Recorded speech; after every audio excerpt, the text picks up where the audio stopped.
Alrighty, Britt. Okay, so one of the first things that I hope that you're doing with your horses is that you're handling their heads as much as possible, getting them nice and comfortable with you in their space. You know, that you're able to touch their nose, their mouth, you know, their lips. It's all part of them needing to accept this in order for you to be able to put a bridle or a bit in their mouth. It's also good practice as well when it comes to deworming, that they're comfortable having things in their mouth. You know, when they're having their teeth floated, if you're having to give like the strangles vaccination, they need to be comfortable having things up their nostrils a little bit too. If you're clipping whiskers or what have you, you know, they need to be comfortable with your hands, you know, on their face. The other thing they need to do is they need to give to pressure.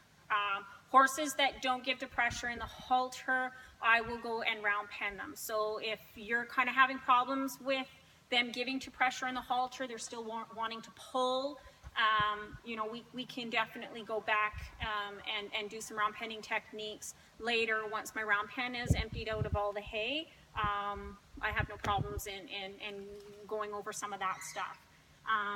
So what I do is I break my horse into specific spots. I have the jawbone that I focus on. So this would be my inside jawbone. This is my outside jawbone, the farthest thing away from me. I want the jawbone where the halter is putting pressure, which is on the opposite side of its face, you know, through the cheekbone and just above the lower jawbone here. When I add slight pressure, I want that horse giving to pressure on this side, okay? So he needs to give to pressure toward me and accept that pressure, okay? Not pull against me in the opposite direction, okay? When I add a little bit of pressure, I want him giving to the pressure. He's being a little bit kind of what I call neutral. He's not pulling on me, but he's definitely not being as responsive as he should be, okay? So when I push his head away here. So when he's being really good, what I'm looking for as a really good progress indicator is that when I think the thought, give me your nose, he puts it in my lap, he puts it in my hand, okay? So I'm thinking the thought, he's not paying attention, so we're not even having a conversation. So it's my job to say to him, hello, Mr. Pilgrim, we're having a conversation. And so very lightly, I'm going to touch the halter. Now, I'm not putting any pressure, my finger is just on it, okay? There's literally no pressure there. But what I'm going to do is every 3 seconds, I'm gonna add pressure, okay? It's gonna be light pressure. It's just little increments of pressure. I don't wanna go from no pressure to 100 pounds of pressure. That's too loud. That's like dad walking up to you and smacking you upside the head because you didn't hear him when he whispered, you know, hi to you today or something like that, right? So you wanna try and be as gentle and soft as possible because that's always what the end result should be, okay? That when you think the thought, the horse goes, oh, hey, hi, I heard your thought. When they don't, you know, then we can say, here's a little bit, you know, neutral, no pressure, no result, I didn't get a response, so now I'm gonna add, you know, a little bit of pressure. And every 3 seconds, I'm gonna add a little bit more pressure. And then I'm gonna add a little bit more pressure, okay? So as soon as he gave me a response, I release the pressure.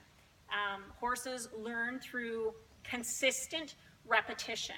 So the more you practice this, the more softer and responsive they're going to be, or their response time is going to be a lot quicker.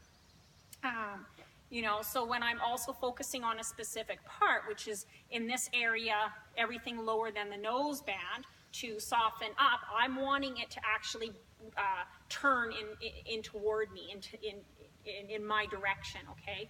When it's doing that 100% of the time consistently, what happens is the tip of the ear drops down. Now I have a way of communicating with my horse to lower his ears so that I can handle his ears, clean them out, you know, because he's been shown I need to be able to clip his ears, you know, stuff like that, and get comfortable with that.